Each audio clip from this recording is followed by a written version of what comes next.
Session में हम four fundamental subspaces of linear algebra for data science को हम डिस्कस करेंगे। लेक्चर 7 है। तो इसमें जो है हम एक डेटा मैट्रिक्स को हम लेंगे और फिर जो है उस डेटा मैट्रिक्स पर ये जो चार सबस्पेसिस है उसको डिस्कस करेंगे। Four fundamental subspecies of linear algebra for data science of linear algebra for data science, right? तो इसमें हम एक डेटा मैट्रिक्स को हम लेंगे।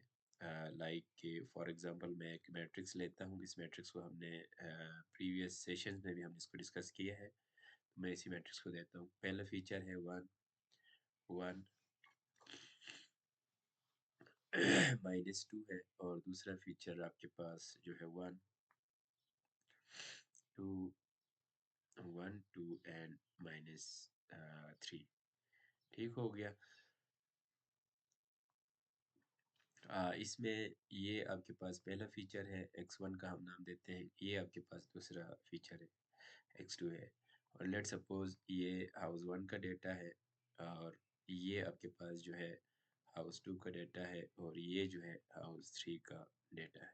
ठीक हो गया। अब इसमें जो है लेट सपोज हम सपोज कर लेते हैं ये पहला जो रो है, ये दूसरा है, ये तीसरा है। ठीक है। तो पहला जो रो में जो है लाइक ये 1 जो लिखा हुआ है, 1 बेसिकली आपके पास स्क्वायर फीट को रिप्रेजेंट कर रहा है। ठीक है। लाइक 1000 स्क्वायर फीट को रिप्रेजेंट कर रहा है। ठीक है। इसको मैं अगर लिखना चाहूँ तो हम इसको इस तरह लिख सकते हैं।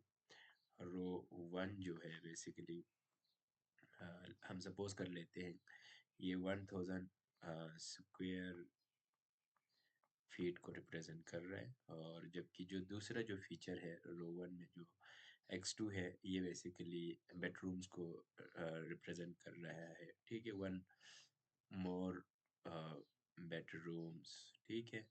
Then average bedrooms. ठीक है। Bedrooms then average. ठीक है। एवरेज जो नेबरहुड में जो हाउसेस हैं उसकी जो बेडरूम्स हैं उसमें से एक ज़्यादा है। आप इसको यूँ समझ सकते हैं। ठीक है।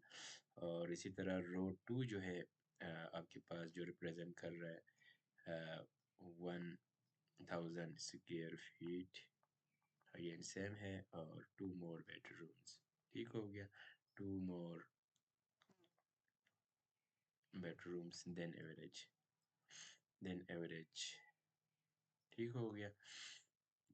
और इसी तरह आपके पास रो 3 जो है आपके पास रिप्रेजेंट कर रहा है -2 लिखा हुआ है। तो ये 2 के स्क्वायर फीट स्मॉलर है एवरेज से। ठीक है। एवरेज एरिया से स्मॉलर है उस नेबरहुड में। और -3 जो लिखा है ये जो ना एवरेज वैल्यू से 3 कम है। ठीक हो गया। 3 फेवर बेडरूम्स देन एवरेज। ठीक हो गया। ये हमारे पास जो है डेटा मैट्रिक्स है। इसमें हमारे पास 3 रोज़ है और 2 कॉलम है। और अब हम इस पे जो है 4 जो फंडामेंटल सबस्पेसिस हैं उसको हम डिस्कस करेंगे और इसकी इंटरप्रिटेशन जो है डेटा साइंस में हम करेंगे। ठीक है। लाइक जो 4 सबस्पेसिस हैं, 2 पहले हमने डिस्कस किया हुआ है, कॉलम स्पेस और नल स्पेस। अभी जो एक और जो कॉलम्स जो स्पेस है वो बेसिकली आपके पास जो है रो स्पेस है। ठीक है। रो स्पेस को हम डिस्कस करेंगे इसी मैट्रिक्स के लिए। रो स्पेस को हम ऐसे रिप्रेजेंट करते हैं। ठीक है। लेफ्ट नल स्पेस को हम डिस्कस करेंगे। लेफ्ट नल स्पेस को हम डिस्कस करेंगे। ठीक है। लेफ्ट नल स्पेस है। और लेफ्ट नल स्पेस को हम जो है ए से रिप्रेजेंट करते हैं, ठीक है। और कॉलम स्पेस को हमने पहले से डिस्कस किया हुआ है, और नल स्पेस को भी हमने डिस्कस किया हुआ है, ठीक है। इनकी इंटरप्रिटेशन इस डेटा मैट्रिक्स के लिए हम करेंगे। और इस मैट्रिक्स में आपके पास जो है m है, नंबर ऑफ रोज आपके पास 3 है, और नंबर ऑफ कॉलम जो है फीचर्स हैं आपके पास 2 है, ठीक हो गया। ये 2 आपके पास फीचर्स हैं। रो स्पेस सबसे पहले हम इसको देखेंगे, रो स्पेस, ठीक है। और इसको हम रिप्रेजेंट करेंगे column space of A transpose, ठीक है। तो जो मैट्रिक्स हमारे पास दिया हुआ है उसी का हम इसको ट्रांसपोज लेंगे, A transpose is equal to आपके पास जो रोज कॉलम जो है रो में चला जाएगा, रो कॉलम में चला जाएगा, ठीक है। 1 1 1 -2, ठीक है। और 1 2 -3, ठीक है। इस मैट्रिक्स पे हम रो ऑपरेशन अप्लाई करेंगे, इसको रिड्यूस इचेलॉन फॉर्म में लेके आएंगे, ठीक है। यानी कि आर के फॉर्म में हम इसको लेके आएंगे, ठीक है। तो यहाँ से फिर आप इसको ऑपरेशन कर दें। तो R2 में से हम इसको करेंगे, R2 में से R1 को माइनस करेंगे, ठीक है। फिर हमारे पास रो 1 एज इट इज़ रहेगा, -2 है। और इसमें फिर आपके पास क्या आएगा, ये 0 आ गया। 2 - 1 आपके पास 1 आ गया। 3 माइनस इंटू -2, ठीक है। तो ये आपके पास -1 आ गया, ठीक है। और इसके बाद फिर हम जो है इसको भी 0 करेंगे, क्योंकि हम रिड्यूस रो इचेलॉन फॉर्म में लेके आएंगे। तो हम क्या करेंगे, R1 में से R1 में से R2 को माइनस करेंगे, R2 एज इट इज रहेगा, ठीक है। R2 को हम एज इट इज लिखेंगे, -1। अब 1 में से 0 निकालो तो ये 1 आ गया, और 1 में से 1 निकालें तो ये 0 आ गया। -2 माइनस दिस आप करेंगे तो ये आपके पास -1 आ गया, ठीक हो गया। तो ये हमारे पास जो है रिड्यूस रो इचेलॉन फॉर्म में आपके पास आ गया, ठीक है। अब इसमें जो है पिवट्स हम देखेंगे, ये पिवट्स आ गया, पहला पिवट आ गया, और ये इस रो में आपके पास ये पिवट आ गया, ठीक है। तो इसका मतलब ये हुआ ये आपके पास पिवट कॉलम्स है। तो पिवट कॉलम्स है ये, ठीक होगी। इसको मैं पी से रिप्रेजेंट करता हूँ। तो अब ये चीज़ हमें ये बता रहा है कि हमारे जो डेटा मैट्रिक्स में आपके पास जो बेसिकली जो रोज़ हैं सैंपल साइज़ को रिप्रेजेंट करता है। तो उसमें फिर आपका जो है सिर्फ फर्स्ट टू जो है रोज़ हैं वो आपके लिए मतलब मीनिंगफुल इंफॉर्मेशन आपके साथ शेयर कर रहा है। जबकि जो तीसरा जो रो है, ठीक है, अगर आप तीसरा जो रो को देखें, तीसरा जो रो है, ये वाली जो रो है, बेसिकली इन दोनों रोज़ की लीनियर कॉम्बिनेशन है, ठीक है। मैं इन दोनों को माइनस माइनस -1 कर दूँ तो ये -2 आ रहा है, यहाँ पे भी -1 एंड -2 करो तो फिर मेरे पास -3 आ रहा है, ठीक है। तो ये हमें ये बता रहा है। तो इसका मतलब फिर ये हुआ कि हमारे पास जो रो स्पेस है, आप यकीनी बात है रो स्पेस है, तो इसका कोई बेस होगा जो स्पेस को जनरेट करेगा। उसमें आपके पास सिर्फ और सिर्फ फर्स्ट टू रो आपके पास आएंगे, ठीक है। आप यहाँ पे लिख सकते हैं, बेसिस फॉर रो स्पेस को हमने कॉलम ए ट्रांसपोज रिप्रेजेंट किया हुआ है। इसमें जो आपके पास जो आएगा, पहला रो आएगा, ठीक है। आपके पास जो होगा, पहला रो आपके पास आएगा, फर्स्ट रो आपके पास क्या है, 1 एंड 1 है। और सेकंड रो आपके पास है 1 एंड 2 है, ठीक है। ये दो रो स्पेस को जनरेट करने के लिए काफ़ी है। आप इसकी ऑल पॉसिबल लीनियर कॉम्बिनेशन लें तो फिर आपके पास रो स्पेस जनरेट होगा। अब ये चीज़ बेसिकली हमारे पास जब डेटा सेट बहुत लार्ज होता है, बिलियंस में ट्रिलियंस में आपके पास डेटा होता है, तो उस वक्त फिर आप इसको जो है ना उसकी साइज़ की रिडक्शन के लिए हम इसको यूज़ कर सकते हैं रो स्पेस को, ठीक है। इसके अलावा जो है हम इसी रो स्पेस में से एक सबसेट हम लेके इसको निकाल सकते हैं, जो हम अपनी जो है प्रिडिक्शन है या फिर उस डेटा के बारे में इस नोयत को जानने के लिए हम इस्तेमाल कर सकते हैं, ठीक हो गया। ये रो स्पेस हो गया। अब दूसरा जो हम डिस्कस करेंगे left null space. Left null space, ठीक है? लेफ्ट नल स्पेस क्या होता है और इसका फिर हमारे डेटा सेट के साथ इसकी क्या रिलेशन है, ठीक है? तो लेफ्ट नल स्पेस बेसिकली आपके पास जिस तरह नल स्पेस आपका जो है N X is equal to 0 होता था, यहाँ पे लेफ्ट नल स्पेस बेसिकली क्या होगा, इसी जो रो स्पेस जो हमने लिया है, इसकी जो नल्स में जो वेक्टर्स होंगे वो बेसिकली लेफ्ट नल स्पेस है। इसको मैं अगर लिखना चाहूँ तो आप y लिखें या थीटा लिखें, एक ही बात है, इज़ इक्वल टू 0। हम इसको ऑलरेडी रिड्यूस फॉर्म में लाया हुआ है, तो वो रिड्यूस वाला फॉर्म में यूज़ करूँगा। तो यहाँ पे जो है आपके पास अ, इसका जो रिड्यूस वाला फॉर्म में यूज़ करूँगा 1 1 1 0 0 1 -1 -1, ठीक है?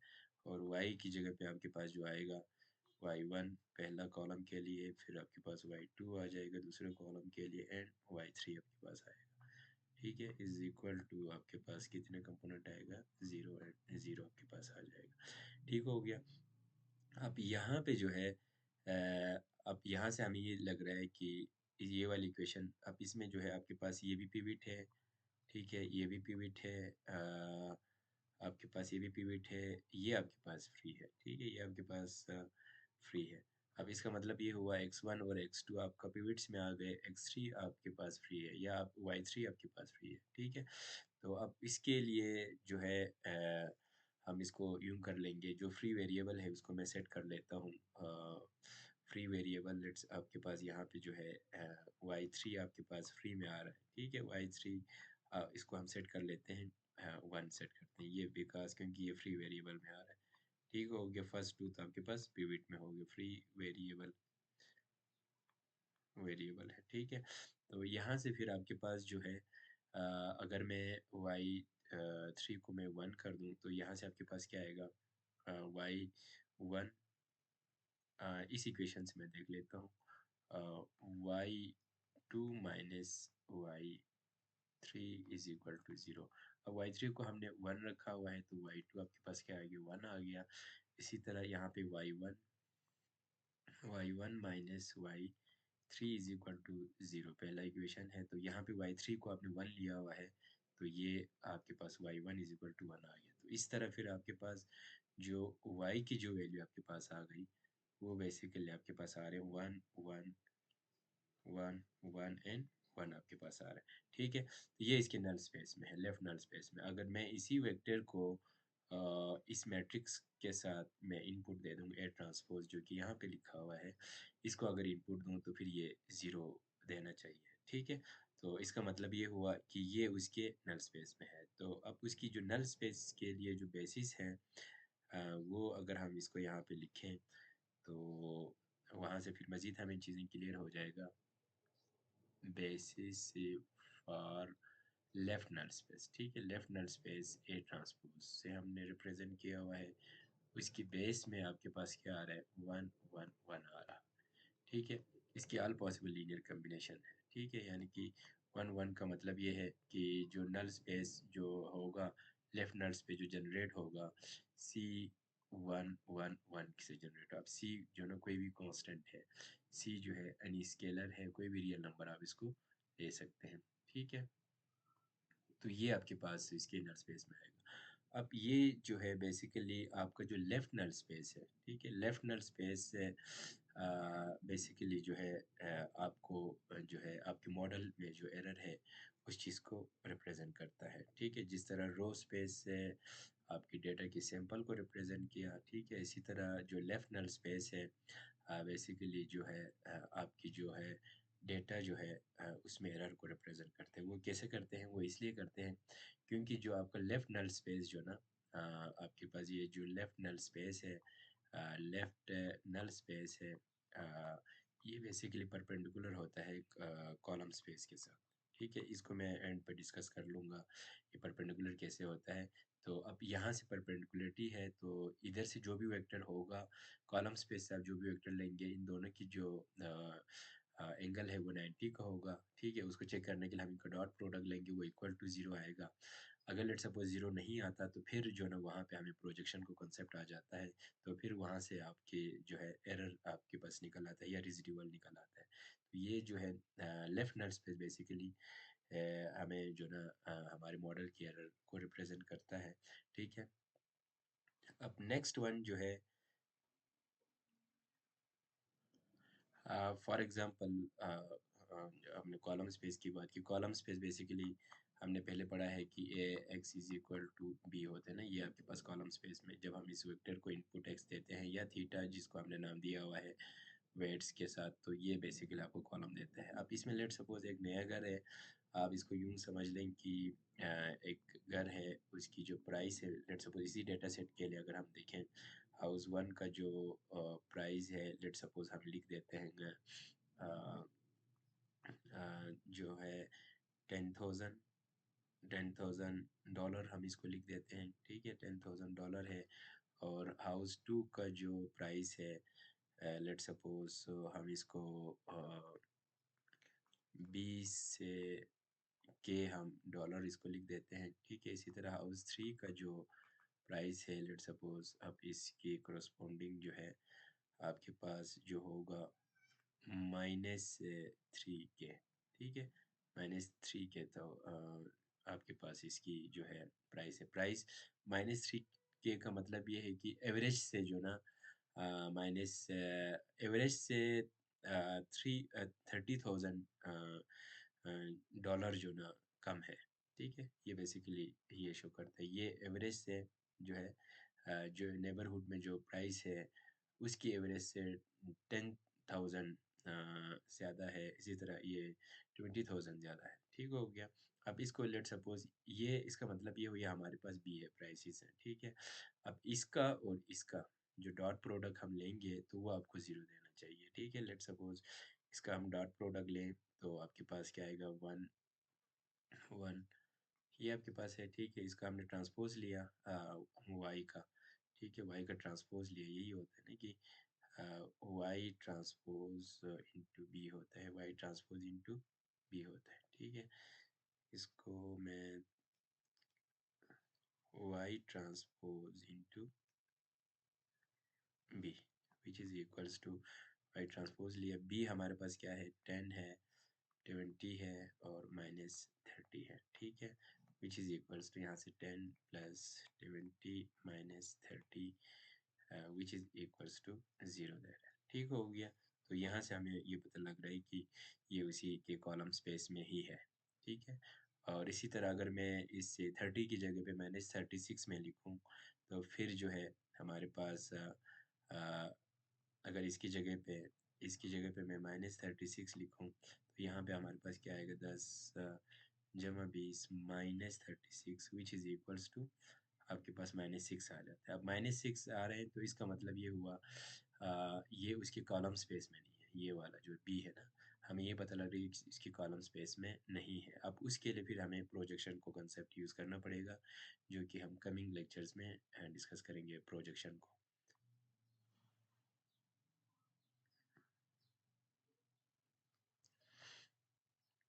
अब इसके बाद तीसरा जो है हम डिस्कस करेंगे कॉलम स्पेस, हमने पहले भी डिस्कस किया है इसको, तो मैं जस्ट इसका इसी को कॉलम स्पेस में लिख दूंगा।